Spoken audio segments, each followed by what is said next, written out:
Inserting an element in an array. So आपके पास एक एरे है और आप उसके अंदर एक एलिमेंट इंसर्ट करना चाहते हो, तो कैसे करोगे? So inserting an element in an array. तो चलिए एक एरे ड्रॉ कर लेते हैं और देखते हैं कि उसमें अगर इंसर्शन करनी है तो कैसे पॉसिबल है। सो मान लेते हैं कि मेरे पास एक एरे है जिसके अंदर कुछ एलिमेंट्स हैं। Let's say I have these array elements. तो एरे का साइज जो है वो 10 है, पर अभी फिलहाल मैंने उसमें सिर्फ 5 नंबर्स जो है वो स्टोर किए हुए हैं। So I have more space into it. ठीक है, तो आपके पास 0 पोजीशन पे ये है, 1 पे ये है, 3 पे, 2 पे, 4 पे एंड 5 6 7 8 9 जो है वो खाली है। So array का maximum size is 10, but right now I have 5 elements in it. अब आपको इसके अंदर एक array element को insert कराना है। तो देखो यहाँ पीछे तो insert करा नहीं सकते क्योंकि continuous होने चाहिए, तो अगला element इसके बाद ही आ सकता है। तो अगर तो हम simply कह रहे हैं कि insert at the end, तो आपको जो भी n है उस पे यहाँ पर insert कराओ और n को प्लस प्लस कर दो। सिंपल काम खत्म हो जाएगा कि लास्ट पोजीशन पर array element insert कराकर हम बंद कर देंगे इसे। बट अगर हम किसी भी पोजीशन पे इंसर्ट करना चाहते हैं, हम यूजर से एक पोजीशन लेना चाहते हैं और उस पोजीशन पर अपने वैल्यू को इंसर्ट करना चाहते हैं, जैसे कि मान लेते हैं कि यूजर ने बोला कि उसको 25 इंसर्ट करना है और उसको थर्ड पोजीशन पर इंसर्ट करना है। So third position is this, ये हुई हमारी थर्ड पोजीशन, है ना? सो जो आपका एरे है उसमें आपकी थर्ड पोजीशन कौन सी हो जाएगी? 2 पे। सो 0 1 2, this is my third position. पर यहाँ तो ऑलरेडी एलिमेंट पड़ा है, अगर मैं इसके ऊपर 25 पुट करूंगी तो 18 तो ओवरराइट हो जाएगा, तो वो तो हम नहीं कर सकते। तो हम यहाँ पर किस काम का हेल्प लेते हैं? शिफ्ट का। सो यहाँ पर शिफ्ट कराने पड़ते हैं। अब आप देखो क्या होता है कि एक लाइन में 5 लोग खड़े हैं। अब अगर आप बीच में तीसरे नंबर पे चले जाते हो, आप तीसरे पे माने जाओगे ना, और जो तीसरे पे था वो कहाँ पे हो जाएगा? चौथे पे। जो चौथे पे था उसका नंबर कौन सा हो जाएगा? 5वां। जो 5वें पे था वो छठा। सो हर कोई एक एक एलिमेंट पीछे, एक एक पोजीशन पीछे शिफ्ट हो गया। वही काम हम यहाँ पे करेंगे। सो बिल्कुल वही चीज यहाँ पर हो रही है। आपका ये जो 16 है, ये एक पोजीशन शिफ्ट कराएंगे हम, 16 को इधर ले आएंगे। फिर ये 23 जो है ये एक पोजीशन शिफ्ट होगा, इधर आ जाएगा। ये 18 एक पोजीशन शिफ्ट होगा, इधर आ जाएगा। और ये जगह अब हम ओवरराइट कर सकते हैं, तो इस जगह पर आ जाएगा 25। तो इंसर्शन के बाद आपके पास बनेगा ये। So we get this after inserting my elements in an array. तो ये मेरे पास न्यू एरे हो गया और n को आप इंक्रीज करा दोगे, दैट शुड बिकम 6। लॉजिक समझ में आ गया? ठीक है। सो ये तो है लॉजिक कि भाई करना क्या है, तो हमें शिफ्ट कराने हैं पीछे की तरफ। सो राइट साइड की तरफ हम शिफ्ट कराएंगे और जब हमारी जगह फ्री हो जाए तो उसको हम ओवरराइट करा देंगे। तो हम शिफ्टिंग कहाँ से शुरू कर सकते हैं? हम i को n से शुरू कर सकते हैं, क्योंकि n अगर 5 था तो पहला शिफ्ट कहाँ पर हो रहा है? 5 पे ना। i अगर n था, कब तक शिफ्ट करना है? while it is greater than position।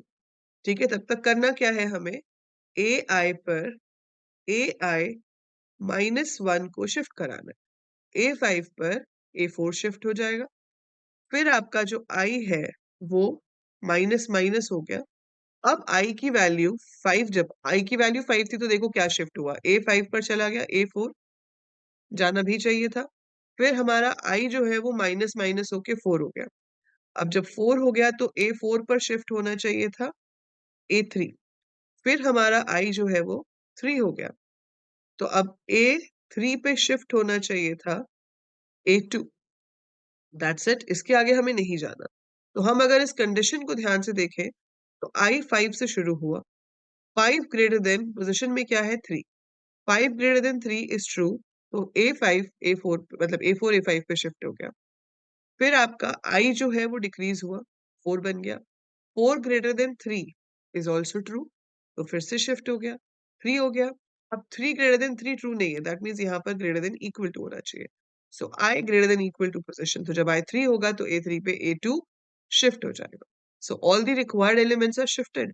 Shift होने के बाद जो भी आपकी पोजीशन है उससे एक कम पर हम अपनी न्यू वैल्यू को इंसर्ट कर देंगे, वो जिस भी वेरिएबल में होगी, नम में होगी, वैल में होगी, व्हाटएवर वैल्यू इट इज, तो आप उस जगह पर उसे इंसर्ट करा दोगे एंड नंबर ऑफ एलिमेंट्स जो है आपका वो 1 से इंक्रीज हो जाएगा, क्योंकि आपके पास पहले 5 एलिमेंट थे, अब आपके पास 6 एलिमेंट हो गए हैं। सो हमें एलिमेंट्स को शिफ्ट कराना है backwards. So backward shifting is very important है, क्योंकि अदरवाइज अगर आपने दूसरी शिफ्टिंग करी तो आपके एलिमेंट्स ओवरराइट हो सकते हैं। सो ये शिफ्टिंग के दौरान हमें ये ध्यान में रखना है कि हमारा जो एलिमेंट है वो ओवरराइट नहीं होना चाहिए। ठीक है, so let's say I want to create this code, मुझे ये कोड बनाकर देखना है। तो चलिए इसको बनाकर देखते हैं।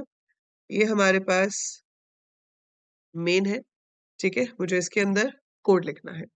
सो कोड क्या लिखेंगे, हम अपने आप से एक एरे ले लेते हैं 10 साइज का, और उसके अंदर मैंने कुछ भी वैल्यूज इनिशियलाइज करके रखी है 5। ठीक है, फिर मैंने नम ले लिया, आई ले लिया, पोजीशन ले लिया, और क्या चाहिए होगा हमें, बस यही चाहिए। अब मैं पहले उसको प्रिंट करवा रही हूँ कि array element are, and yes एक मैंने एन ले लिया जो कि इनिशियली 5 है, एंड आपने इनिशियल एरे एलिमेंट प्रिंट कराने के लिए लूप ले लिया, zeros less than n, i plus plus printf \t percentage d, and I print the value of ai. So this is kind of traversal, print हो गया मेरा। अब मैं उससे पूछना चाहती हूँ कि आप बताओ कहाँ पर इंसर्ट कराना है। सो enter the number to be inserted and the position where to insert. So we get it in num and position, right? Now what are we going to do? इसके आगे लूप लगाएंगे जो हमने अभी वाइल वाला किया। आप उसको वाइल से भी कर सकते हो, फॉर से भी कर सकते हो, टोटली अप टू यू, जैसे आपको सही लगे। ठीक है, तो हमने क्या किया कि वाइल ये जो आई है इसको हमने एन से शुरू कर दिया, जब तक ये greater than equal to position है तब तक ए आई पर ए आई -1 को शिफ्ट कराओ और आई माइनस माइनस कर दो। अगर आप ये फॉर से लिखते तो आप लिखते for I is equal to N semicolon I greater than equal to position semicolon I minus minus, अनलूप के अंदर लिख देते A I is equal to A I -1। So हम इसको फॉर से भी लिख सकते हैं। आप मुझे कमेंट में लिख के दिखा सकते हो कि इसका फॉर कन्वर्जन क्या होगा। सो आई विल सी कितने लोग सही आंसर करते हैं। सो सेम थिंग फॉर से कैसे करेंगे, सिर्फ इतना सा पार्ट ये जो है, just this much of part. ठीक है, उसके बाद तो आपके पास सेम ही स्टेटमेंट होगी कि इसमें पोजीशन -1 वाली जगह पर नंबर इंसर्ट कर दो, एन को प्लस प्लस कर दो, और फिर से हमें एरे एलिमेंट्स को प्रिंट कराना है। So array elements after insertion R. So that's it. This is my code. Now let's execute it. So आपके पास initial elements आ गए। अब वो कह रहा है कि enter the number, मैंने enter किया 40। I want to enter at position 2. So आप देख पाओगे कि 10 40 आ गया सेकेंड पोजीशन पे, और 34 23 78 26 ये सब एक एक एलिमेंट आगे शिफ्ट हो गए। So they all shift 1 element ahead. दोबारा से रन कर सकते हैं। अब की बार मैंने कहा कि मुझे 50 इंसर्ट करना है, कौन सी पोजीशन पे, 4 पे। सो 4 पे आपका 50 इंसर्ट हो गया, तो सिर्फ 78 और 26 जो है वो आगे शिफ्ट हुए। तो आप किसी भी पोजीशन पर ऐसे इंसर्ट करवा सकते हो। So that is up to you. So that is how we do it.